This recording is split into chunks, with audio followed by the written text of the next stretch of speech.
स्वागत है आपके अपने YouTube channel the guide express में। और आज का जो सेशन होगा मैथ का, जिसमें हम लोग पढ़ने वाले हैं 25 में 25 मतलब 25 में 25 क्वेश्चन। और ये जो हम लोग की क्लास हो रही है, संडे को टेस्ट होता है और उसी टेस्ट का यहाँ डिस्कशन हम करा रहे हैं कि आपको जो 25 मैथ आए हैं उसे आपने कैसे सॉल्व किया, आप कहाँ पे फॉल्ट कर रहे हैं, कहाँ पे आपको दिक्कत आ रही है। तो आप संडे को टेस्ट जरूर दें, क्योंकि संडे को जो हमारा टेस्ट ऑफलाइन होता है और ऑफलाइन टेस्ट का हम लोग यहाँ डिस्कशन देते हैं, मैथ का, रीजनिंग का, बाकी और भी सब्जेक्ट का देंगे। तो आप पूरे सेशन को अंत तक देखिए और 2500 मैथ को कैसे क्रैक करना है, कैसे फास्ट करना है, इसका मैं शॉर्टकट तरीका बतलाने वाला हूं। और बहुत मज़ेदार क्वेश्चन है जो कि पहले वाले जो जीडी का एग्जाम हुआ था उसी से रिलेटेड है। तो आपको बिल्कुल इस तरह के सवालों पर फोकस बनाना है और समझना है। जैसा कि आपको आज का जो सेट नंबर 2 है और इस सेट नंबर 2 में कितने क्वेश्चन थे उसी का हम डिस्कशन कर रहे हैं। और इसका पीडीएफ आपको टेलीग्राम चैनल पे मिल जाएगा और वहां से जो लोग टेस्ट नहीं दे पाए वहां से पूरा क्वेश्चन देख सकते हैं और उन क्वेश्चन को हम कैसे सॉल्व करेंगे आइए देखते हैं। कि देखिए ये पहला क्वेश्चन आपका होता है कि 100 मीटर और 150 मीटर लंबी दो ट्रेनें क्रमशः 75 किलोमीटर प्रति घंटा तथा 50 किलोमीटर प्रति घंटा की चाल से विपरीत दिशा से चल रही है। एक दूसरे को पार करने में उन्हें कितना समय लगता है। देखिए ये क्वेश्चन ज्यादातर रेलवे, एसएससी सभी में पूछता है। अब ये ऑपोजिट डायरेक्शन से आ रही है, एक ट्रेन तो इधर से आ रही है, दूसरी ट्रेन इधर से आ रही है। और एक का जो चाल है आपको देख पा रहे हैं कि एक का जो चाल है वो कितना है, तो इसका चाल है 75 किलोमीटर प्रति घंटा है और दूसरे वाली की चाल जो है 50 किलोमीटर प्रति घंटा है। और एक का जो लेंथ है, लंबाई है वो 100 मीटर है और दूसरे का लंबाई है वो 150 मीटर है, 150 मीटर है। अब ऐसे सवाल का बनाने का क्या कंसेप्ट है ये लगभग बच्चे जानते हैं, बना भी लेते हैं। तो आपको निकालना है कि एक दूसरे को, जैसे जब गाड़ियां आती हैं, जैसे देखिए ये गाड़ी इधर से आ रही है और ये गाड़ी इधर से आ रही है, तो पहले तो ये आपस में मिलती हैं। पहले क्या करती हैं कि आपस में मिलती हैं और मिलने के बाद जो होता क्या है कि इसका जो पीछे वाला भाग, इसका पीछे वाला भाग एक दूसरे से मिल जाता है, उसी को हम पार करना कहते हैं, उसी को हम पार करना कहते हैं। तो इसका समय बराबर क्या हो जाएगा, तो समय बराबर आप तो जानते हैं कि दूरी बटा में चाल होता है। तो टोटल दूरी मतलब उनकी लंबाई होगी, यानी 100 मीटर और 150 मीटर, इसे हम जोड़ देंगे और इसके चाल को भी, जब अपोजिट डायरेक्शन से आएंगे तो उसके चाल भी जुड़ जाएंगे, यानी 75 और प्लस क्या जोड़ देंगे 50। अब आप खुद ही देखिए क्या बनेगा। तो ऊपर वाला हो जाएगा 250, ऊपर कितना हो जाएगा 250 और ये कितना हो जाएगा, अगर इसको हम लोग ऐड करेंगे तो आपको हो जाएगा 125। देखिए एक बात समझिएगा, ये मीटर में है और ये जो नीचे वाला है वो किलोमीटर प्रति घंटा में है। तो आप जैसा कि 5/18 से भागा देते हैं तो 5 नीचे और जो 18 आएगा, इस 18 को आपको ऊपर गुणा कर लेना चाहिए। कहाँ ऊपर गुणा कर लेना चाहिए। तो आप देखिए यहाँ पे कट रहा है, कितना से कट रहा है 125 दूना 250, 18 दूना 36, यानी कि आपको आ गया 36/5 और भागा देंगे तो आ जाएगा 36 दूना 72, 7.2 सेकेंड आ जाएगा। क्या आ जाएगा 7.2 सेकेंड आ जाएगा, जो कि आपका उत्तर बी में होगा। तो ऐसे सवाल इजीली बना लेंगे आप, आसानी से बना लेंगे। करना क्या है कि आपको लंबाई, यानी गाड़ी की जो लंबाई है उसे जोड़ दीजिएगा और उनके चालों को योग कर देना है। और सबसे बड़ा फैक्ट है कि चाल अगर किलोमीटर में दे रहा है, अगर किलोमीटर में दे रहा है, किलोमीटर प्रति घंटा में, इसको मीटर प्रति सेकंड में बदलना है तो आपको 5/18 से गुणा करना होगा, तब ये बन जाएगा मीटर प्रति सेकंड में। मतलब हमको याद ये रखना है कि 1 किलोमीटर प्रति घंटा बराबर क्या होगा 5/18 मीटर प्रति सेकंड। क्या ये बात आप समझ पा रहे हैं। चलिए दूसरे क्वेश्चन पे चलते हैं। देखिए दूसरा क्वेश्चन बहुत ही धमाकेदार क्वेश्चन है और ऐसे क्वेश्चन जो आते हैं मिक्सचर और एलाइगेशन के होते हैं। इस तरह से तो ये 2 टाइप के क्वेश्चन होते हैं, एक समान आयतन वाले बर्तन होते हैं और एक असमान आयतन वाले बर्तन होते हैं। पर ये क्वेश्चन दिया है कि 3 मिश्रण की बराबर मात्रा में, मतलब 3 प्रकार की मिश्रण है जो बराबर मात्रा में है, पेट्रोल और मिट्टी का तेल है। क्या है? एक में पेट्रोल है और एक मिट्टी का तेल है, जिनका अनुपात दे रखा है 2:3, 4:3, 6:1 के अनुपात में है। अगर तीनों को एक साथ मिलाया जाए तो आखिरी मिश्रण में पेट्रोल और मिट्टी का तेल किस अनुपात में होगा। देखिए, आप लिखने का तरीका मैं आपको बता देता हूं कैसे आप इसको सेट करिएगा। तो यहां पे दे रहा है कि पहले तो आपका जो पेट्रोल है, क्या है, पहले आप लिख लिए कि आपका जो पेट्रोल है, और इसके बाद जो दूसरा क्या है, तो मिट्टी का तेल है। क्या है? तो मिट्टी का तेल है। ठीक है, तो ये जो दिया है ये 2:3 में दिया है। एक दूसरा क्या दिया है, 4:3 में दिया है, और तीसरा क्या दिया है, 6:1 में दिया है। ठीक है, अब जब ये कह रहा है कि तीनों के आयतन बराबर हैं या इसकी मात्रा बराबर है, लेकिन आप यहां पे ये देखिए कि इनके तीनों के मात्रा बराबर है। क्या तीनों के मात्रा बराबर है? तो देखिए ये 3 2 5 हो रहा है, ये 7 आ रहा है, ये भी 7 आ रहा है। तो हमें इसको अगर बराबर करना हो, क्योंकि तो दे रहा है ना कि इनका आयतन बराबर है। क्या दे रहा है? कि इनका आयतन बराबर है। अगर हमें तीनों के आयतन को बराबर करना है तो हम पहले तो इसमें क्या करेंगे, तो इसमें 7 का मल्टीप्लाई कर देंगे, मतलब इसमें हमने 7 कर दिया, यहां पे हमने 5 कर दिया, और यहां पे हमने 5 कर दिया। अब जब हम 7 से मल्टीप्लाई करेंगे तो ये मान क्या आ जाएगा, इसको हम गुणा कर लें, 7 दूना के 14 और 7 तेरी के 21 आएगा। क्या 5 चौके 20 होगा, और ये 5 तिहाई 15 होगा, और इसको करें तो 6 5 30, और कितना हो जाएगा, 5 का 5 हो जाएगा। तो आप देख रहे हैं कि 20 ये कितना हो जाएगा, 20 20 40 और 1 41 हो गया।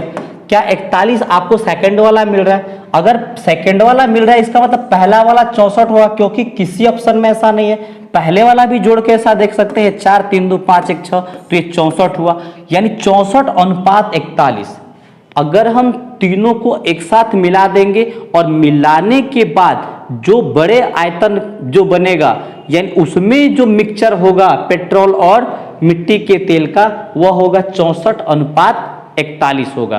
तो ऐसे सवाल को ऐसे ही आप क्रैक करिए। सीधा क्या करना है कि पहले आयतन बराबर कर लीजिए, और आयतन जैसे बराबर करेंगे तो ये 7 5 35 होना चाहिए। इसको जोड़ने पे तो आपको 5 ही आ रहा है, लेकिन यहाँ पे देखिए जैसे हमने गुणा किया, यहाँ पे क्या बन जा रहा है, 14 और 21 ऐड करेंगे तो 35 बन जा रहा है। क्लियर, समझ पाए? कोई डाउट नहीं? तो चले हम बढ़े नेक्स्ट क्वेश्चन पे। देखिएगा, देखिए ऐसे सवाल ये जो दिया है नंबर सिस्टम का क्वेश्चन है, और इसमें दे रहा है कि शून्यों की संख्या ज्ञात कीजिए। अब आपको दिया है कि फैक्टोरियल 126, ये बहुत ही मजेदार सवाल है। फैक्टोरियल 126 माइनस फैक्टोरियल 125 में शून्यों की संख्या क्या होगी। ज्यादातर बच्चे नहीं बना पाते।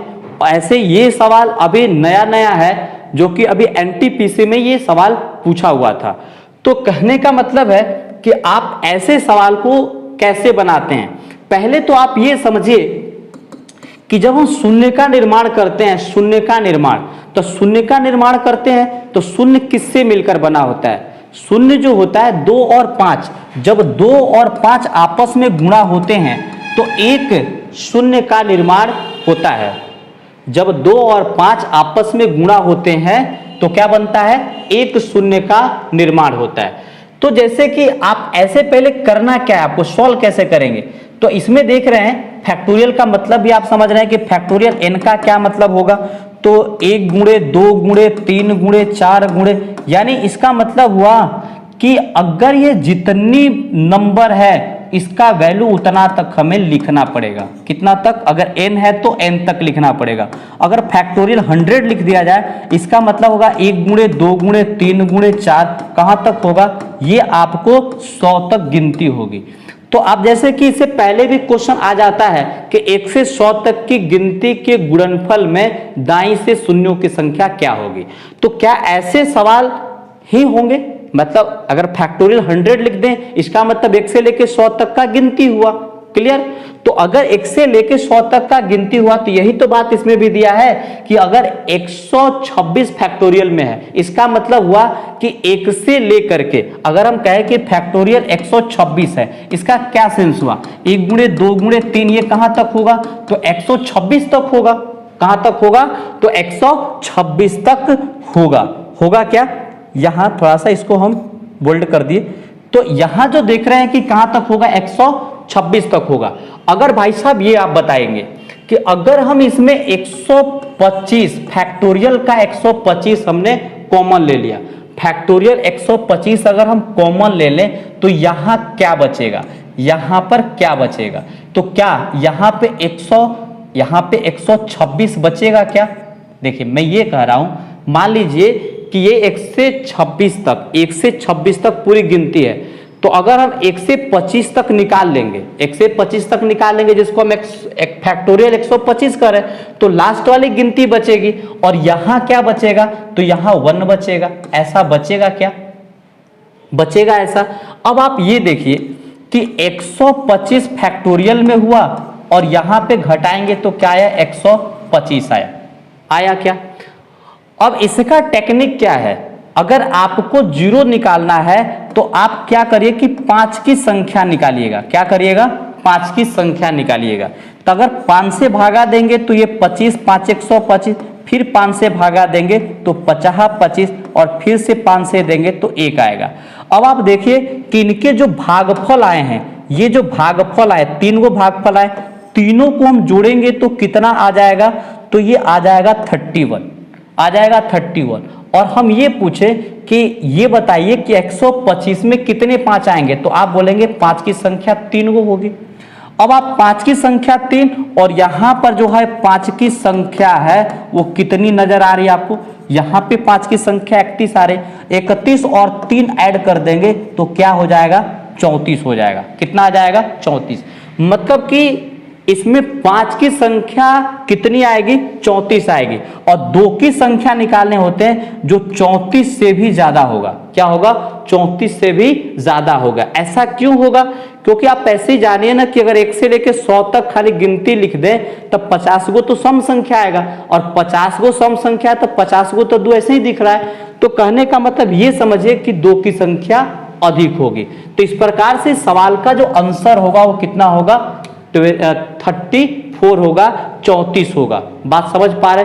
अगर ये बात अच्छे से यहां तक समझ में नहीं आ रहा है तो आप मेरे प्लेलिस्ट में जाइए और नंबर सिस्टम में मैंने पढ़ाया है find the last number of 0, वहां से इन चीजों को बहुत आसानी से आराम से सीख सकते हैं, क्योंकि मैंने बहुत ही स्टार्टिंग वे में बताया है। चलिए तो हम बढ़ते हैं नेक्स्ट, अगले क्वेश्चन पे बढ़ेंगे। तो देखते हैं यहां कि अगला क्वेश्चन ये कह रहा है कि 2 भाइयों के वर्तमान आयु का अनुपात 1:2 है और 5 वर्ष पहले यह अनुपात 1:3 था। 5 वर्ष बाद उनकी आयु का अनुपात क्या होगा। देखिए ऐसे सवाल के बनाने के 2 तरीके हैं और मैं आपको सबसे शॉर्टकट तरीका बताऊं तो ये तरीका एक क्रॉस प्रोडक्ट का है। देखिए क्रॉस प्रोडक्ट का क्या है कि पहले तो ये दिया है कि 1:2 इनकी जो दे रखा है ये वर्तमान एज है। क्या दे रखा है कि 2 भाइयों के वर्तमान आयु का अनुपात 1:2 है।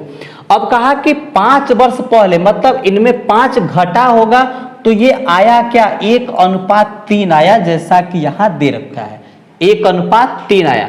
कब, जब 5 इसमें घटा होगा तब, यानी इन दोनों में 5 का डिफरेंट है। इन दोनों में क्या है, तो 5 का डिफरेंट है। तरीका में बहुत आराम से बताया था कि आपको ऐसे करना है क्रॉस गुणा। क्या करना है, क्रॉस गुणा। तो 3 एकम 3 और यहां पे क्या आएगा, 2 एकम 2, 3 और 2 का अंतर 1 आएगा, क्या 1 यूनिट। अब इसके बाद दूसरा प्रोडक्ट लगाना है, दूसरा तिरछा गुणा करना है। अब ये देखिए कितना आया, 5 और ये 5 तिहाई 15। अब आप ये बताएं कि 15 और 5 में कितने का अंतर है, 15 और 5 में कितने का अंतर है, तो 10 का। तो 1 यूनिट का मान आ गया 10, इसका मतलब इसका वर्तमान एज कितना आ गया, वर्तमान एज 10 आ गया और एक का कितना आ गया, 20 आ गया कि नहीं। लेकिन कहा है कि 5 वर्ष बाद बोला है, क्या बोला है, 5 वर्ष बाद, तो दोनों में 5 ऐड कर दीजिएगा तो ये आ जाएगा 15 और ये आ जाएगा 25। अब इसको काट दीजिएगा तो आ जाएगा 3:5। तो हम कह सकते हैं कि 5 वर्ष बाद उनकी आयु का अनुपात क्या होगा, 3:5 होगा। यह एक क्रॉस प्रोडक्ट का मेथड है जो बेसिक है। ये बात हमने रेशियो के टाइप नंबर 9 में पढ़ाया है, क्रॉस प्रोडक्ट मेथड। तो ये मेथड बहुत ही आसान है, आपको वहां भी सीखना चाहिए। हर जगह मैंने इन चीजों को समझाया है। चलिए तो हम बढ़ते हैं नेक्स्ट क्वेश्चन पे। देखिए कह रहा है कि ए सी से 50% अधिक है और बी सी से 25% अधिक है, तो ए बी से कितना परसेंट अधिक होगा। ये परसेंटेज का क्वेश्चन ये बहुत ही आराम से बन जाएगा। ये ए है, बी है और सी है। देखिए जिससे तुलना अगर करें उसी को आप 100 मानिए कि ए सी से 50% अधिक है, तो क्या हम सी को यहाँ पे 100 मान लें, क्या हम सी को यहाँ 100 मान लें। तो अगर सी को जब 100 मान लेते हैं तो ए उससे 50 ज्यादा हुआ, तो ए कितना हो गया भाई, 150 हो गया क्या। अब आखिरी बात ये बोला कि बी सी से 25% अधिक है और बी भी सी से अधिक है, तो कितना अधिक है, तो 25% अधिक है। तो क्या 100 से 25% का मतलब 25 ज्यादा होगा, तो 125 होगा। क्या समझ पा रहे हैं। चलिए अब ये कह रहा है कि आगे जो लाइन लास्ट है जिससे हमें ज्ञात करना है कि ए बी से कितना प्रतिशत अधिक है। क्या बोला कि ए बी से कितना प्रतिशत अधिक है। भाई साहब ये बताओ कि ए बी से कितना ज्यादा है, तो क्या ये 25 ज्यादा है क्या, तो 25 ज्यादा है तो अधिक कितना हुआ, हम अधिक परसेंट क्या निकालें, तो ये 25 ज्यादा है 125 से, तो ये 100 पे कितना ज्यादा होगा ऐसा पूछा। 25 पाँचे काट दीजिए, 25 पाँच 125 और 20 पाँचे 100, तो आपका आंसर कितना आ गया, 20%। कितना आंसर आ गया, 20% अधिक होगा। क्या ये बात समझ पाए। बहुत ही आसान क्वेश्चन और यह एक मेंटल का है, माइंडली बना सकते हैं। चलते हैं फिर नेक्स्ट क्वेश्चन देखिएगा। अब ऐसे सवाल दे देता है कि 800 और 1500 के बीच 16 से विभाजित कुल कितनी संख्या है। जब भी बीच की संख्या पूछेगा तो आपको क्या करना है, पहले वाली संख्या और अंतिम वाली संख्या इन दोनों में आपको विभाजक से भाग दे देना है। दोनों में क्या करेंगे, विभाजक से भागा कर देंगे। अब इसे काटिए, ये 16 5 80, यहां पे कितना आ गया, 50 आ गया। ये दिख रहा है क्या, ये कितना आ गया, 50 आ गया।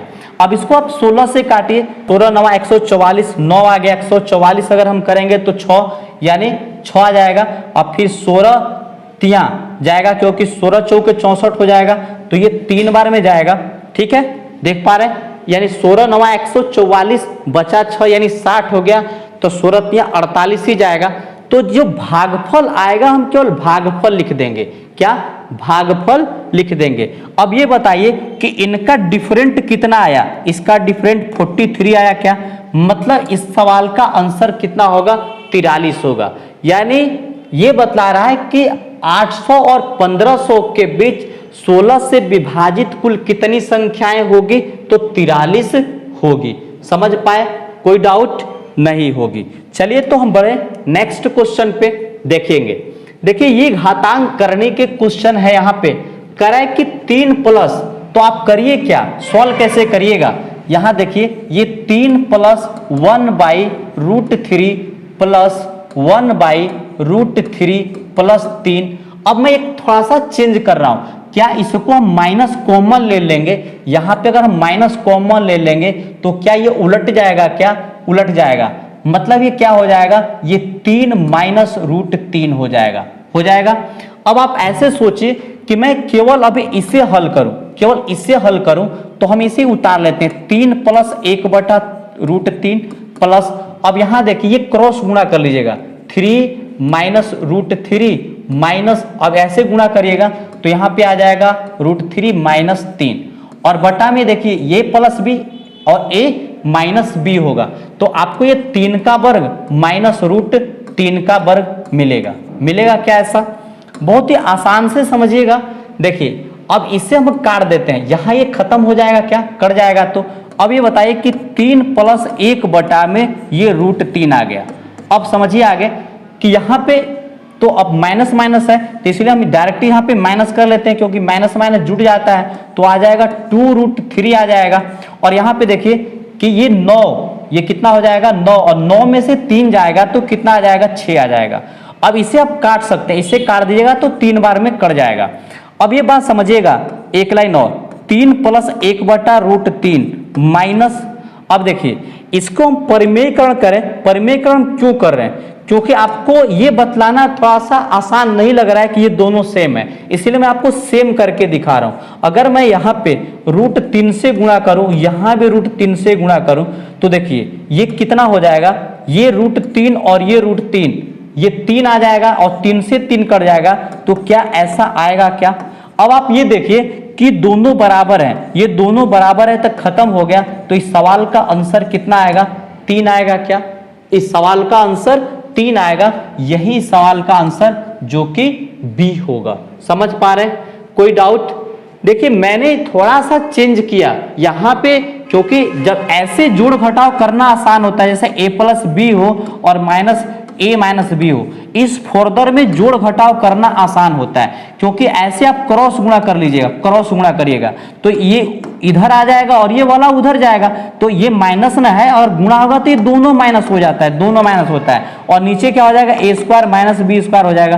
तो ये सिद्धांत थोड़ा सा बनाइएगा, और इस तरह से दो गो जो सिमिलर पद है उसको हम जोड़ घटाव आराम से पहले कर देंगे। ठीक है, समझ पाए? चलिए स्क्रीनशॉट ले लीजिएगा, फिर मैं बढ़ता हूं नेक्स्ट क्वेश्चन पे। चलिए देखिए, चीजों को आपको करना क्या है कि थोड़ा सा अगर हार्ड लगता हो तो वीडियो को पुश करके आराम आराम से बढ़ना चाहिए, और जो स्टूडेंट थोड़ा सा फास्ट हैं तो आपको अपनी स्पीडोमीटर को बढ़ा दीजिए और जल्दी जल्दी भी वीडियो देख सकते हैं। तो उन बच्चों के लिए भी फायदा है जो आराम से सीखना चाहते हैं, और उससे भी फायदा है कि जो फास्ट देखना चाहते हैं। चलें, तो अब ये सवाल कह रहा है कि निम्न में से कौन सी संख्या पूर्ण वर्ग संख्या नहीं हो सकती। ये बहुत ज्यादातर क्वेश्चन पूछता है और ऑप्शन में भी दे देता है। मान लीजिए ये तो यहाँ पे क्रॉस क्रॉस दिया है, तो आप ये जानिए कि ये रूल को आप याद रखिए, ये रूल को, कि अगर किसी संख्या का इकाई अंक 2, 3, 7, 8 हो तो वे संख्या कभी भी परिपूर्ण वर्ग नहीं हो सकती। वे संख्या कभी भी परिपूर्ण वर्ग नहीं हो सकती। तो यहाँ पे भाई साहब ये क्या देख रहे हो आप कि यहाँ पे इसकी इकाई अंक 2 है, इसका मतलब ये संख्या परिपूर्ण वर्ग नहीं हो सकती। तो मिल गया आंसर। चले नेक्स्ट देखिएगा, कह रहा है एक दूधिया के पास 2 प्रकार के दूध हैं। ये एलाइगेशन का क्वेश्चन है, ये क्वेश्चन एलाइगेशन का है। कह रहा है एक दूधिया के पास 2 प्रकार के दूध हैं, पहले बर्तन में 80% दूध है और दूसरे बर्तन में 60% दूध है। यदि पहले बर्तन में से 28 लीटर दूध और दूसरे बर्तन में से 32 लीटर दूध निकालकर एक मिश्रण बनाता है तो मिश्रण में दूध की प्रतिशत मात्रा ज्ञात कीजिए। देखिए एलाइगेशन आप पढ़े होंगे, एलाइगेशन का जो ये गुणा वाला नियम है, हम उसी गुणा वाले नियम पे आपको ये सवाल सॉल्व कर रहे हैं। देखिएगा, तो ये पहले तो आपको कहा कि ये 2 प्रकार के जो है 2 प्रकार के दूध है। पहले बर्तन में आपको पहले बर्तन में दे रहा है कि ये 80% है और दूसरे बर्तन में ये कितना है भाई साहब 60% है। कितना है 60% है। ठीक है, और ये वहा कि पहले बर्तन में कितना हमने निकाला 28 और दूसरे बर्तन से कितना निकाला तो 32 निकाला, 32 निकाला। तो निकालने के बाद वो जो मिक्सचर बनेगा उसमें प्रतिशत पूछा है। तो क्या आप यहां देख रहे हैं कि जो बीच वाला टर्म है वही तो आपको निकालना है, वही निकालना है कि ये कितना परसेंट है। ठीक है, तो आप करिएगा क्या, यहाँ पे कुछ नहीं करना, बहुत आसान सी बात है।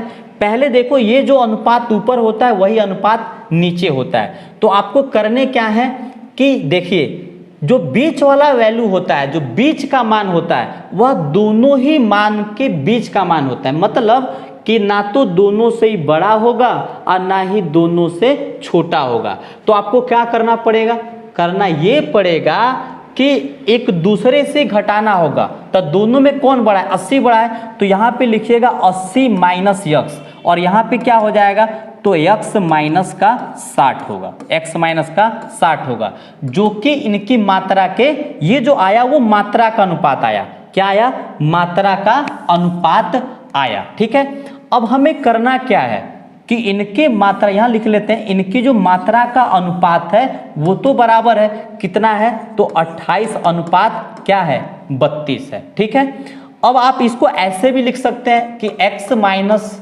60 बटा में 80 माइनस एक्स बराबर 28 बटा में 32, क्या ऐसे लिख पाएंगे, थोड़ा सा इसको आसान करिएगा, काट दीजिए आप, तो 4 से कट जाएगा, 7 चौके 28 और 8 चौके 32। अब आप करिएगा क्या कि क्रॉस गुणा करिएगा, क्रॉस गुणा करिएगा तो ये आ जाएगा 8x और 8 छक्के 48, 480 बराबर 8 साते 56, 560, और ये कितना हो जाएगा, तो -7x हो जाएगा।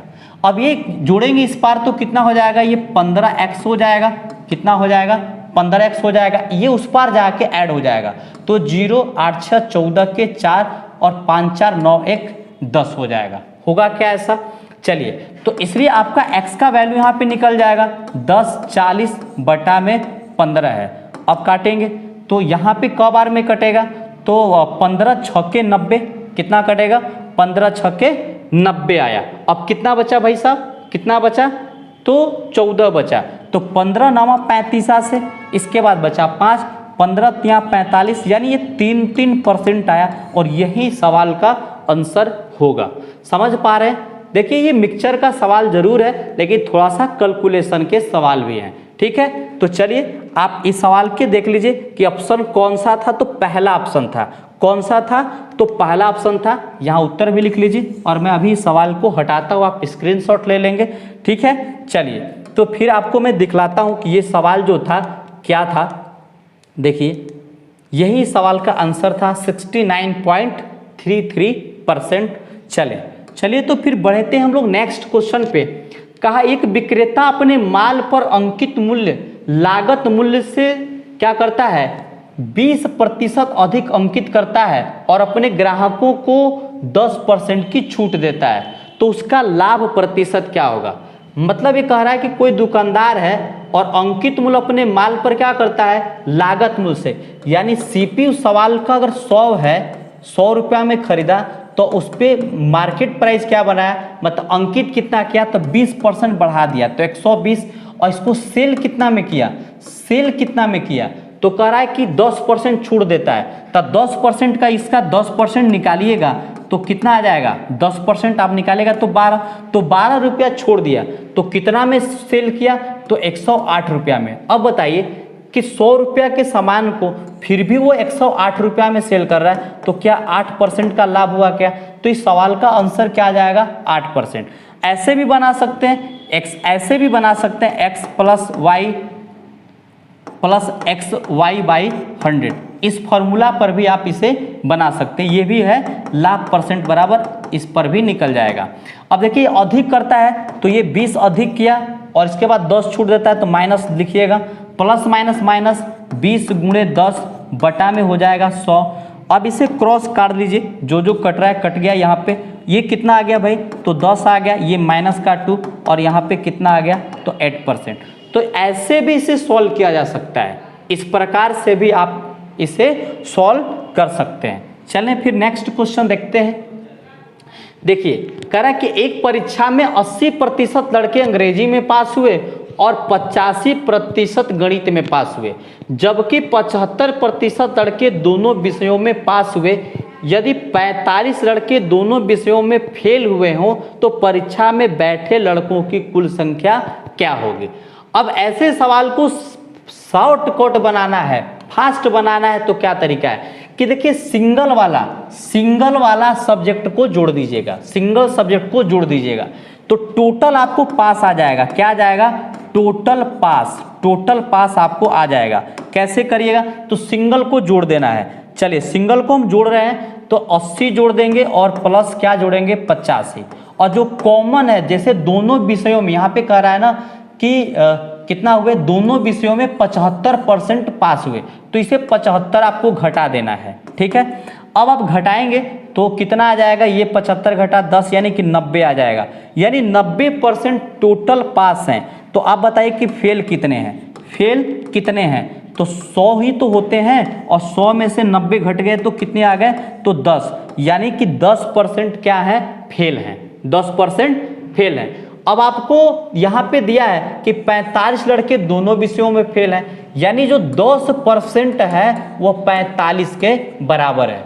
तो आपको ये कह रहा है कि टोटल निकालिए, यानी 100% का मान पूछ रहा है, यानी 10 का गुणा है तो इधर भी 10 से गुणा करिएगा तो कितना आ जाएगा, 450 आ जाएगा। तो इस प्रकार से सवाल का आंसर कितना हो जाएगा, 450 हो जाएगा। समझ पा रहे हैं? तो आप ऐसे बना सकते हैं, कुछ बच्चे डायग्राम से भी बनाते हैं, डायग्राम से भी बना सकते हैं। देखिए डायग्राम आप ऐसे तैयार कर सकते हैं। पहले आप ये लिखिएगा कि पहले जो है अंग्रेजी में ये तो 80% है, अंग्रेजी में कितने हैं भाई, इंग्लिश में दे रखा है ना 80% अंग्रेजी वाले हैं, लेकिन ये कॉमन बता रहा है यहाँ पे कि 85%, अभी आप लिख लीजिएगा कि 85% मैथ वाले हैं, ये मैथ वाले हैं, और आपको दे रखा 75% क्या है, दोनों विषय में पास हैं। तो ये तो 5 ही % हुए जो केवल अंग्रेजी में पास हुए, और यहाँ पे 5% और हो गए, और यहाँ पे 85 है, ये कितना है, 85 है। तो 85 और 10 हो जाएगा, 10 जोड़ेंगे तो यहाँ पे 75 10 85, तो आपका ये 10% क्या हो जाएगा, मैथ में केवल पास होंगे। अब इस टोटल जोड़िएगा तो 90% पास हो जाते हैं, 75 5 80 या 10 90, तो आपको टोटल यहाँ पे कह रहा है कि 90% पास हो गए, इसका मतलब 10% यहाँ पर फेल हो गए। तो आप ऐसे भी डायग्राम से बना सकते हैं, लेकिन सबसे तरीका यही आसान है, इस तरह से आप सॉल्व करिएगा। ठीक है, चलिए देखते हैं नेक्स्ट क्वेश्चन। कह रहा है कि दूध और पानी के एक 40 लीटर मिश्रण में पानी की मात्रा 10% है, कितना पानी और मिलाया जाए ताकि नए मिश्रण में पानी की मात्रा 20% हो, नए मिश्रण में पानी की मात्रा क्या हो, 20% हो। अब आप ध्यान दीजिएगा, सवाल तो ये कह रहा है कि भाई दूध और पानी का एक मिश्रण है जिसमें से तो 40 लीटर मिश्रण ही है, आप ऐसे बर्तन विधि से बनाइए। देखिए बर्तन विधि हम बता रहे हैं, पहले आप समझिए कि आपका मिक्सचर कितना है, 40 है, कितना है मिक्सचर 40, जिसमें से आपको वाटर कितना है, वाटर आपको 10% है, वाटर कितना है 10% है।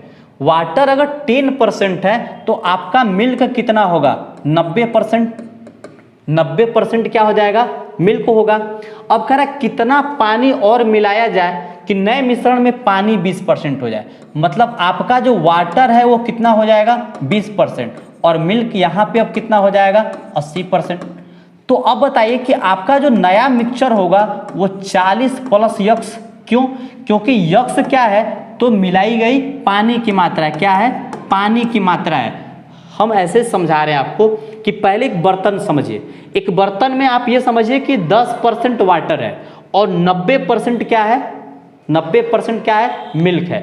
अब वो पूरा कितना है, तो 40 लीटर का बर्तन होगा।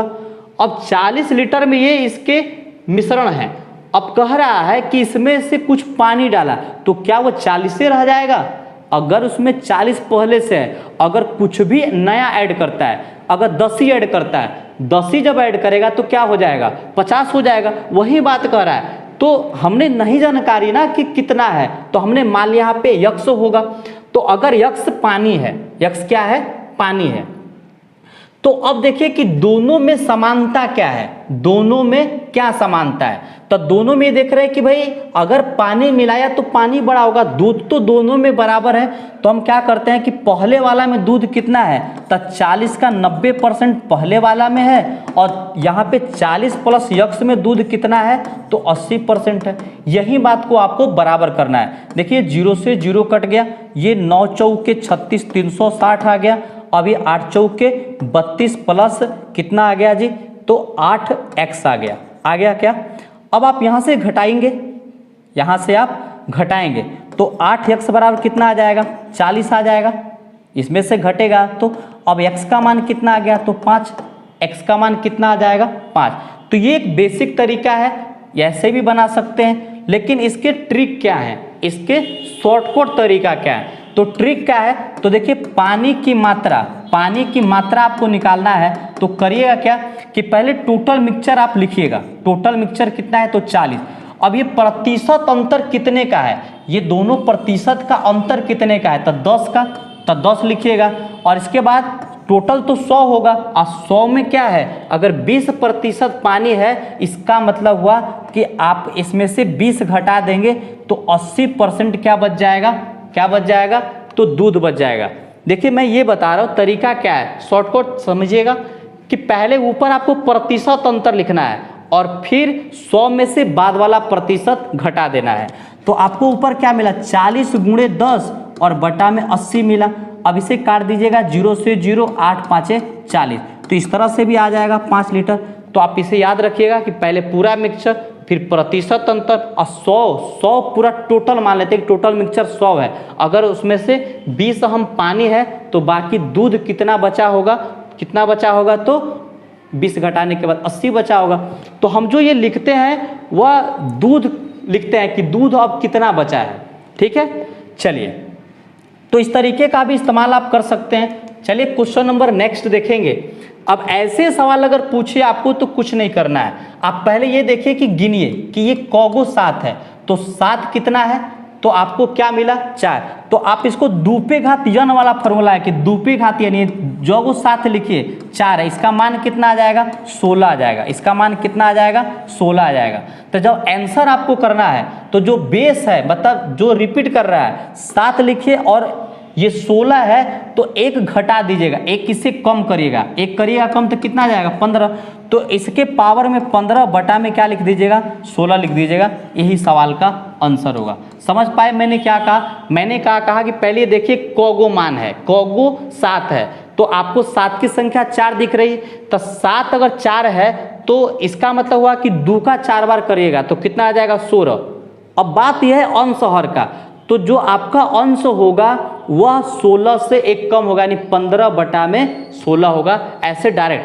अब नहीं तो आप ऐसे फॉर्मूला लिख सकते हैं कि ये बन जाता है 7 पे पावर 1 - 1/2 के पावर n, तो ये फॉर्मूला पे भी लिख सकते हैं, इस फॉर्मूला से भी सॉल्व होते हैं। चलिए फिर हम बढ़े नेक्स्ट क्वेश्चन पे, देखिएगा यहाँ पे कह रहा है कि पुनीत दिया है कि 30,000 को 2 भागों में उधार देता है, मतलब धन उसके पास है, उधार देता है, पहले को 5% तथा दूसरे को 9% पर देता है। यदि उसे वार्षिक औसत ब्याज 6% प्राप्त होता है तो क्रमशः दोनों दरों पर उधार दी गई धनराशियां क्या है। यहाँ पे ऐसे सवाल आए तो मिक्सचर से कर लीजिए। ये देखिए 2 तरह के दर पर दिया है, एक तो दिया है 5% पर और दूसरा दिया कितना 9% पर, और उसे औसत कितना हुआ तो 6% का औसतन क्या मिला तो ब्याज मिला।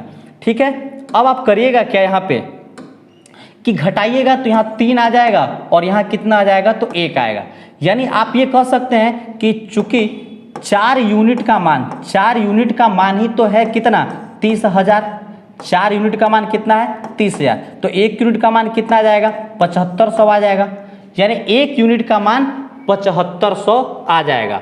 तो आपको ये तो निकल गया, दोनों धने पे पूछा है तो सेकंड वाला पे क्या है, सेकंड वाला पे आपको 7500 मिल गया और इसमें आप फिर 7500 का गुणा कर दीजिएगा तो 75 यहाँ आ जाएगा कितना 225 यानी 22,500। तो आपका आंसर कितना हो जाएगा, आंसर कितना हो जाएगा बी हो जाएगा, यानी पहले वाले धन पे 22,500 दिया और दूसरे वाले धन पर 7500 दिया। ठीक है, चलिए ठीक है, तो बढ़ते हैं नेक्स्ट क्वेश्चन पे। देखिए एक जनगणना में 40% महिलाएं हैं और बाकी पुरुष हैं। अगर हम टोटल पॉपुलेशन देखें, टोटल कितने हैं, टोटल 100 अगर होंगे तो इसमें कह रहा है ना कि महिला जो है यानी जो वुमेन है वो 45 हैं और मैन कितना है तो 55 है, मैन कितना है तो 55 है, क्योंकि 45% अगर महिलाएं हैं तो बाकी के क्या होंगे, बाकी के पुरुष होंगे। अभी कह रहा है कि 40% साक्षर हैं। अब आपको यहाँ पे दे रहा है कि जो साक्षर हैं वो किसका, पुरुष का दे रखा है कि पुरुष अगर 40% साक्षर हैं और महिलाएं कितना है 33.33% साक्षर हैं। तो आपसे पूछा है कि ज्ञात कीजिए कि कुल आबादी का कितना % अनपढ़ है, यानी अनपढ़ पूछ रहा है। क्या पूछ रहा है? अनपढ़ पूछ रहा है। तो आप ये समझिएगा कि अगर इसका मतलब होता है 1/3 होता है, तो 1/3 अगर क्या है, 1/3 साक्षर है, इसका मतलब कि 2/3 इसका अनपढ़ है, 2/3 अनपढ़ है, और इसका फ्रैक्शन होता है 2/5। अगर 2/5 क्या है?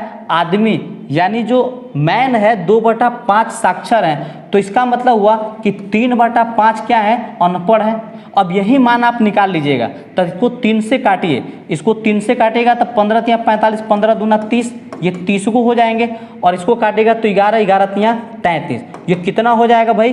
तो ये 60 और 3 63 हो जाएगा। तो 100 में 63 को हो जाएंगे। 100 में कितना हो जाएंगे कि 100 में 63 जो है वो अनपढ़ हैं। चलिए तो बढ़ते हैं हम लोग नेक्स्ट क्वेश्चन पे। देखिएगा नेक्स्ट क्वेश्चन, ये भी सवाल बहुत धांसू है, जोरदार सवाल है। करिएगा क्या? ऐसे सवाल को करने आपको क्या है कि पहले तो ऊपर दे रखा है जी 15, इसके बाद ब्रैकेट रखा है, ब्रैकेट कितना है? 10 प्लस √5, ये ब्रैकेट बंद हो गया। इसके बाद दिया है √10 प्लस √20 प्लस ये 40 और √5 और फिर √80 दे रखा है। अगर आराम से हम लोग बनाएं जरा यहाँ पे, तो आपको करना क्या है, समझिएगा बात को, कि ये तो है जी 15, अगर हम इसमें से 5 कॉमन ले लें, 5 कॉमन ले लें तो क्या बचेगा? क्या √2 बचेगा, ऊपर में क्या बचेगा? यहाँ पे 1 बचेगा, होगा जी। अब यहाँ पे हम लोग थोड़ा सा इसको कहिएगा तो डायरेक्ट हम लोग √5 ही कॉमन ले लेते हैं। चलिए यहाँ पे हमने √5 कॉमन ले लिया, तो यहाँ पे √2 बचा क्या? √2 बचेगा। ये देखिए 4 5 20 हो जाता है। अगर हम ये कहें कि √20 है, तो इसको हम क्या लिख सकते हैं? 2√5 लिख सकते हैं क्या? क्योंकि इसको हम लोग करेंगे तो 4 × 5 होगा, 4 का मान 2 बहरे आ जाएगा, तो 5 बचा। तो हम लोग इसे कहेंगे कि अगर 5 इसमें से निकाल लिए, 5 हमसे निकाल लिए, तो यहाँ पे क्या बचा होगा? 2 बचा होगा। उसी तरह से ये देखिए, अगर हमने कहा यहाँ पे तोड़ के मैं लिख रहा हूँ कि 40 दिया है, तो इसको आप क्या लिख सकते हैं? 4 × 5 × 2 ऐसा लिख सकते हैं, यानी 8 5 40, कितना हो जाएगा? 8 5 40। तो 4 से तो 2 बहरे आ जाएगा, क्या आ जाएगा? 2 बाहर आ जाएगा, फिर क्या आ जाएगा? ये √5 हुआ, यानी 2 बाहर आ जाएगा, तो अंदर 10 ही बचा ना, अंदर में 10 बचा। अब बताइए कि अगर ये 2 बाहर आ गया, 40 के लिख रहा हूँ, 40 के लिए मैं लिख रहा हूँ कि अगर 2 बाहर आ गया, कितना आ गया? 2 बाहर आ गया, तो इसमें कितना बचा है? तो √10 बचा है, और √10 में से 5 बाहर आ गया, तो कितना बचा? तो √2 बचा। आया क्या? √2 बचा। अब आगे समझिएगा, यहाँ से 5 निकल गया तो क्या बचा? तो 1 बचा। अब इसमें से देखिएगा कि 16 5 80, 16 के लिए क्या होता है? 4, तो 4 तो आपको बाहर आ जाएगा, 4 बाहर आ जाएगा क्या? 4 आपको बाहर आ गया, 5 कॉमन हो गया। ऐसे नहीं समझ रहे तो यहाँ समझिए कि 80 को हम लोग लिख सकते हैं क्या? 16 × 5, 16 का तो 4 ही होता है, तो 4 आ गया, 5 बाहर आ गया। देखिए इस तरह से आपको थोड़ा सा फास्ट कर लेना है। अब मैं ये कह रहा हूँ कि ये 5 और ये 5 तो खत्म हो जाएंगे, अब कितना बचा? ऊपर 15 बचा, और ये क्या बच गया? तो √2 प्लस 1 बच गया। अब यहाँ पे देखिएगा, यहाँ क्या बच रहा है? तो आपको ये देख रहे हैं कि ये जो हो रहा है, ये जो बन रहा है, एक √2 और एक, तो क्या हम लोग √3 ऐसे लिख सकते हैं क्या? इससे अगर हम ऐड करेंगे तो 3 √2 आ जाएगा, बिल्कुल। अब इसके बाद आगे देखिए कि ये कितना आ गया? 4 1 5 आ गया, कितना आ गया? 4 1 5 आ गया। 5 में से 2 घटाएंगे तो -3 आ गया। अब आप इसे कॉमन, अगर 3 कॉमन कर लीजिएगा, मैं यहाँ पे कॉमन कर लेता हूँ, इसका 3 काट लूँ, इसका 3, तो 3 5 15, 5 बाहर कट गया। अब ये आ गया 5 √2 और +1, और बटा में क्या आ गया? √2 -1। अगर हम परिमेयीकरण करेंगे तो √2 और +1 बटा में क्या करेंगे? √2 + 1 परिमेयीकरण करेंगे। जब आप परिमेयीकरण करिएगा तो आपको क्या देखे? वर्ग देखे, तो ये हो जाएगा जी 5। अब ये √2 का वर्ग 2 और 1 का वर्ग 1, यानी कि 2 1 3, कितना आ गया? 3 आ गया। और 2 AB होता है, तो 2 √2 आ जाएगा, और बटा में कितना आ गया? तो 1 आ गया, क्योंकि 2 में 1 घटेगा तो 1 आ गया।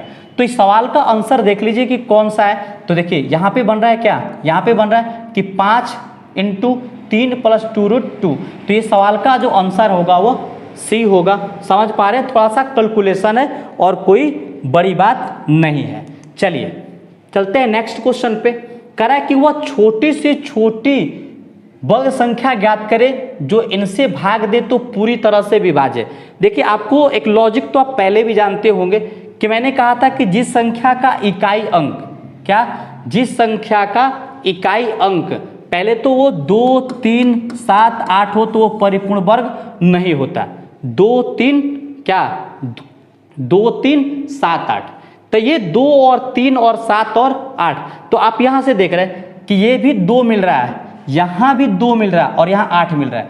बाकी 0 तो छोड़िए, 0 डबल 0 है तो इसको आप ऐसे भी लिख सकते हैं 69, 12 और गुणे ऐसे 100। तो ये क्या बड़ा संख्या बनेगा? कभी नहीं बनेगा। तो ऐसे 3 को आपके उत्तर ऐसे ही गलत हो जाते हैं। तो आप पहला वाला उत्तर डायरेक्ट भी कर सकते हैं, नो डाउट डायरेक्ट भी किया जा सकता है। कुछ कुछ लॉजिक आपको ऐसे समझने चाहिए, ठीक है। चलिए तो बढ़ते हैं नेक्स्ट क्वेश्चन पे। नेक्स्ट देख लेंगे। कह रहा है यहाँ पे कि यह जो डायग्राम जो दे रखा है आप इसके बारे में जानते हैं, यह जो है एक बार डायग्राम है। क्या है? डंडा लेख है। अब ये डंडा लेख में दिया है कि उत्पादन दिया है लाख टन में, जैसे 0 से लेकर के असेंडिंग ऑर्डर में बढ़ रहा है 50, 100 ऐसे 150, 200 और ये आपका ईयर दे रखा है। इधर जो दे रखा है वो ईयर दे रखा है। कह रहा है विगत वर्षों में एक्स और वाई वस्तुओं का उत्पादन लाख टन में कितना है। कह रहा है कि एक्स और वाई वस्तुओं का उत्पादन लाख टन में कितना है। तो आइए इस सवाल से पहला हम लोग देखते हैं। 18 में दे रखा है कि निम्नलिखित में से वर्षों के किस जोड़े के लिए एक्स का कुल उत्पादन वाई के कुल उत्पादन के बराबर, एक्स का कुल उत्पादन। तो आप यहां से देखिए कि एक्स वाला पहला वाला है जो खाली वाला है, तो इसके रो में अगर देखिए, इसके रो में तो कोई नहीं आ रहा है, तो ये 2 आ रहा है, 2002 यहाँ पे देख रहे हैं, ये एक्स ये दिख रहा है, यहाँ पे दिख रहा है और यहाँ पे ये दिख रहा है। ये दोनों ही डाटा बराबर, क्योंकि एक एक्स ग्रुप का एक वाई ग्रुप का है, तो जिसमें 2002 और 2004 होगा वही सवाल का आंसर होगा। तो इस सवाल का आंसर कितना हो जाएगा? सी हो जाएगा। इसमें उत्पादन क्या है? बराबर होगा, ठीक है। चलिए नेक्स्ट क्वेश्चन आप देख लीजिए। यहाँ पे कह रहा है कि वस्तु एक्स वाई का औसत उत्पादन लाख टन में कितना है। वाई का दे रखा है। वाई आप यहाँ से समझिए कि क्या क्या जोड़ना है। वाई बाद वाला है, तो यहाँ पे देखिए कितना डाटा दे रखा है। यहाँ पे आपको दे रखा है 225 दे रखा है। फिर इसे जोड़िएगा, यहाँ पे ये कितना है तो 150 है। इसे जोड़िएगा, ये कितना है तो 250 दिया है, ठीक है। अब इसके बाद ये कितना दिया है तो ये भी 150 दे रखा है। इसके बाद यहाँ आपको जोड़ना पड़ेगा, ये कितना है तो 250 दिया है। कितना दिया है? 250 दिया है। इसके बाद इसे देखिए कितना दिया है, तो ये आपको दे रखा है 200 दिया है, ठीक है। और फिर आपको कितना दिया है, यहाँ पे इसके बीच में देखिए, ये बीच में है, तो 200 और 150 के बीच कितना है तो 175 है, ठीक है। ये सभी आपने डाटा जोड़ लिया, 1 2 3 4 5 6 7 से आपको क्या करना पड़ेगा, 7 से आपको क्या करना पड़ेगा, भागा देना पड़ेगा, ठीक है। अब आप इसको जोड़िएगा, आराम से जुड़ जाएगा। ये देखिए इसको हमने जोड़ दिया, ऐसे ही मौखिक जोड़ रहे हैं हम लोग कि ये 225, पहले इसको जोड़ लीजिए, यहाँ देखिए 400 हो जा रहा है। कितना हो जा रहा है? 400। और इसे जोड़िएगा, इसे और इसे जोड़िएगा, तो ये कितना हो जाएगा 3 1 400, 4 4 800 हो गया। और यहाँ पे देखिए कि ये 8 4 12, 12 2 1400 हो जा रहा है। यानी कि 1400 में अगर भागा आप 7 से दीजिएगा तो उत्तर क्या जाएगा 200। तो इस सवाल का जो आंसर हो जाएगा वह क्या होगा? डी होगा, ठीक है। औसत, ये औसत का क्वेश्चन इससे रिलेटेड है। चलिए हम लोग नेक्स्ट क्वेश्चन पे बढ़ते हैं। नेक्स्ट देख लीजिए, यहाँ पे कह रहा है कि ये 3 ईयर कह रहा है कि 1999, 2000 और 2001 में मिलकर दोनों वस्तुओं के कुल उत्पादन और वर्ष 2003, 4 और 2005 में मिलाकर दोनों वस्तुओं के कुल उत्पादन के बीच का क्रमशः अनुपात क्या है। दोनों के बारे में कह रहा है। थोड़ा सा मैं यहाँ पे डाटा लूंगा आपका, यहाँ पे डाटा देखिए, ये 3 ईयर दिया है, 2001 तक दिया है, यानी 1999 से 2001 तक, और इधर जो दिया है 2003 से 2005 तक दिया है, और टोटल की बात कर रहा है। तो टोटल हमें जोड़ना पड़ेगा। यहाँ पर हम जोड़ेंगे क्या, पहले हम इनको टोटल दोनों को जोड़ेंगे। तो जोड़ेंगे तो कितना आएगा 175 लेंगे और प्लस कितना लेंगे आप कितना लेंगे तो 225 लीजिएगा, ठीक है। ये दोनों का हो गया। अब इन दोनों को ऐड करेंगे, इन दोनों को ऐड करेंगे तो कितना आएगा, ये तो आ गया 200 और ये कितना है 150 है, ठीक है। ये इसको हम लोग जोड़ लिया। अब इसे जोड़ेंगे तो ये हो जाएगा कितना आपका, तो 275 हो जाएगा और नीचे वाला कितना आ जाएगा 250 हो जाएगा, ये 250 हो जाएगा। इसके बाद में आपको अब इन 3 ईयर का जोड़ना है, तो इसे आप जोड़िएगा तो कितना आएगा, इसे आप जोड़िएगा तो कितना आ जाएगा, तो ये देखिए ये 200, यहाँ पे ये 200 दिया है और ऊपर कितना दिया है, तो ये 250 दिया है, तो ये दोनों जुड़ गया। अब इसे जोड़िएगा, इसे जोड़िएगा तो एक तो 175 है, एक 175 दिया है और दूसरा डाटा कितना दिया है, दूसरा वाला डाटा आपको 200 दिया है। अब इसके बाद इसे आप समझिएगा कि ये जो डाटा आपको कितना दिया है, इसके बीच का जो डाटा है वह 100 और 150 के बीच तो हो जाएगा 125 हो जाएगा, और ये किसके बीच का है, तो 200 और 150 के बीच का है तो 175 हो जाएगा। अब इन्हें जोड़ के आप अनुपात निकालिए, इन्हें जोड़ लीजिए और इन्हें जोड़ करके आपको क्या बताना है, अनुपात बताना है। मेन आपका जोड़ है, तो चलिए हम लोग ऐसे ही जोड़ लेते हैं। आपको मैं जो जोड़ूंगा वो काट दूंगा, थोड़ा सा ध्यान दीजिएगा आप। मैं ये कहा कि अगर हम इसे जोड़ दें तो ये 400 आ जाएगा, 250 और 150 ये 400, ठीक है। और ये जोड़िएगा 275 और 225 तो ये 2 2 4 500, तो ये 4 5 900 और 9 2 11 1 12, यानी तो ये तो आएगा 1275, यहाँ पे आ जाएगा 1275 आ जाएगा। अब इसे आप देख लीजिए ये कितना आपके पास आएगा, ये देखिए 200 जो है 400 हो गया, सीधा बात, सीधा क्या हो जाएगा 400 हो जाएगा। और यहाँ पे जोड़ेंगे तो ये 200 1 300, 4 और 3 700 हो गया क्या, 7 और 200 और 200 और 100, 7 3 10 और 10 और 1 11, 1125 आ गया। अब आपको 1275 और 1125 का रेशियो बनाना पड़ेगा। अब आप इसे काटिएगा, देखिए मैं काट रहा हूँ, तो ये 25 से काटिए दोनों तरफ, 25 5 125, 25 5 125, 25 से कम 25 होगा क्या, 25 5 125, तो 2 बचा, 25 से कम 25।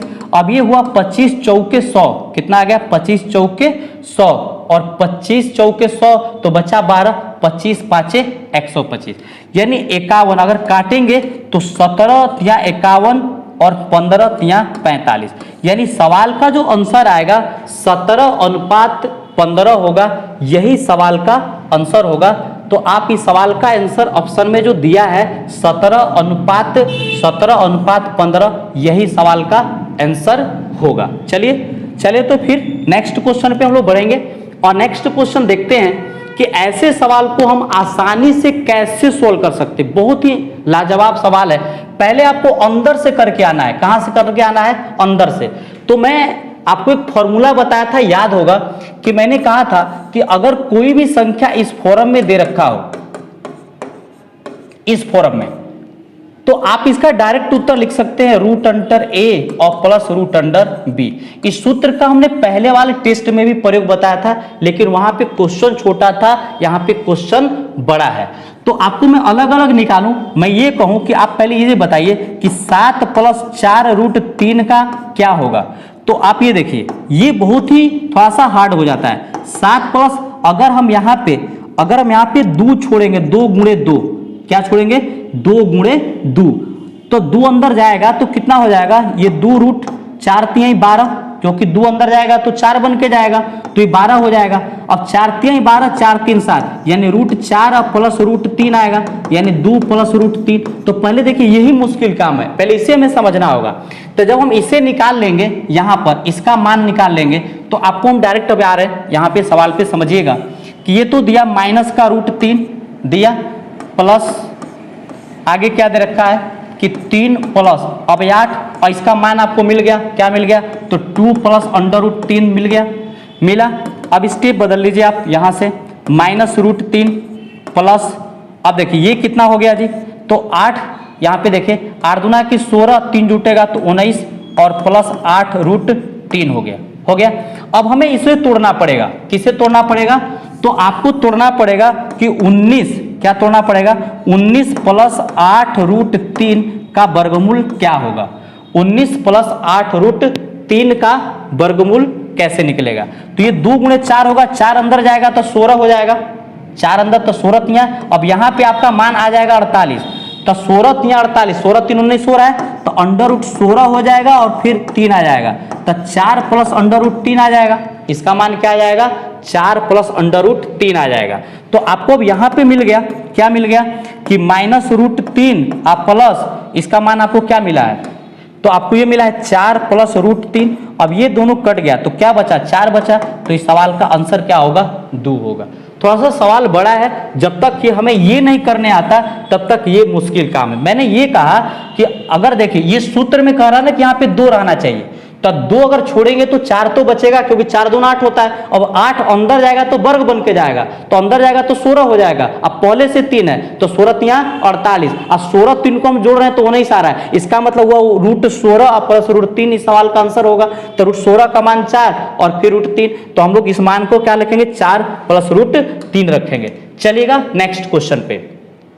देखिए कह रहा है कि एक ठोस गोले को गलाया जाता है और लंब वृत्ताकार शंकु में ढाला जाता है, जिसकी आधार की त्रिज्या गोले की त्रिज्या के बराबर होगी। इस प्रकार बनाए गए शंकु की ऊंचाई और त्रिज्या का अनुपात क्या होगा। मतलब एक ठोस गोला है, एक ठोस क्या है, गोला है, और एक क्या है, शंकु है। ये दोनों का जो रेडियस है, दोनों की त्रिज्या है वो क्या है, सेम है। दोनों की त्रिज्याएं सेम है, ये दोनों की त्रिज्या है और इसकी ऊंचाई आपको h है। तो दोनों का आयतन बराबर, तो इसका आयतन क्या होगा, 4/3 और पाई और r क्यू होता है, और यहाँ 1/3 पाई r स्क्वायर h होता है। अब एक बताइएगा कि अगर 2 r यहाँ से कट जाएगा तो 1 r बचेगा, पाई से पाई कट गया, 3 से 3 कट गया, तो यहाँ r हो गया, इधर बटा में आया तो h हो गया।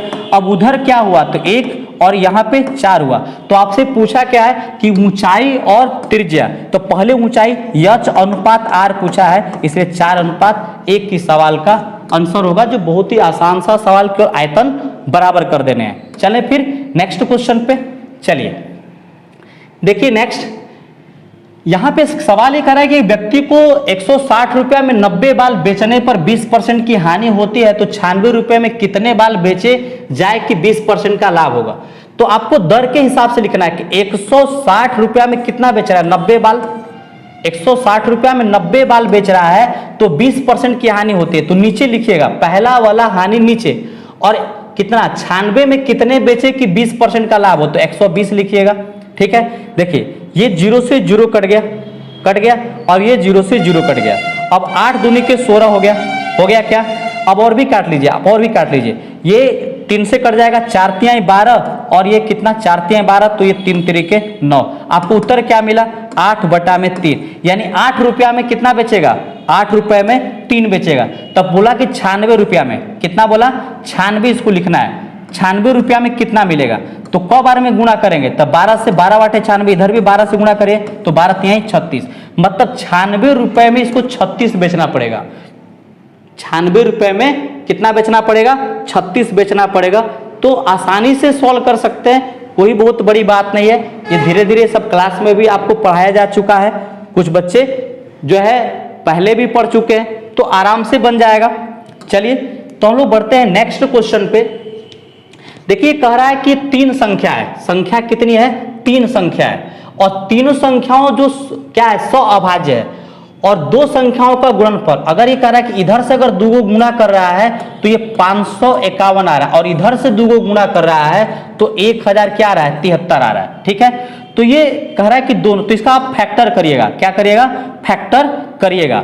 तो आपको फैक्टर में क्या आएगा, तो 9 9 81, यानी 19 गुणे 29 करिए, 19 गुणे 29 करिए, तो 9 9 81 आ जाएगा कि 1 हो जाएगा हासिल 8, और फिर 9 दूना 18, 18 9 27, और 27 और 8 35 हो जाएगा। ये आपको फैक्टर हो जाएगा। इसके बाद यहाँ देखिए कि 29 गुणे अब 9 यानी कि 37 हो जाएगा, 29 गुणे 37, 9 7 63। अभी देखिए 29 दोनों में कॉमन हो गया, तो संख्या आपका एगो 19 हो गया, एगो 29 हो गया, और एक 37 हो गया। इसे जोड़िएगा 9 9 18, 18 7 25 के 5 हासिल 2, 3 2 5 1 6 2 8। तो इस सवाल का योग कितना आ जाएगा? 85 आ जाएगा। तो ये मुख्य रूप से एक फैक्टर करना आपको था। अगर आपको ये फैक्टर नहीं करने आ रहा तो दोनों का मौसा निकाल दीजिएगा, तो कौन संख्या से कटेगा वो पता चल जाएगा। मतलब 29 इसका मौसा आ जाएगा, तो मौसा से भागा दे लीजिएगा तो 29 और 37 निकल जाएगा। यह भी एक तरीका होगा। चले फिर नेक्स्ट क्वेश्चन देखिए। अब यहाँ पे कह रहा है कि 20% तथा 5% के दो क्रमागत बट्टों के समतुल्य बट्टा क्या होगा? तो इसका सूत्र लिख लीजिएगा x plus Y minus X Y बटा में 100। तो ये हो जाएगा 20 प्लस 5 माइनस 20 गुणे 5 बटा में 100। ये 100 कट गया, यहाँ 1 आ गया, ये आ गया 25 माइनस 1 बराबर कितना आ जाएगा? 24% आ जाएगा।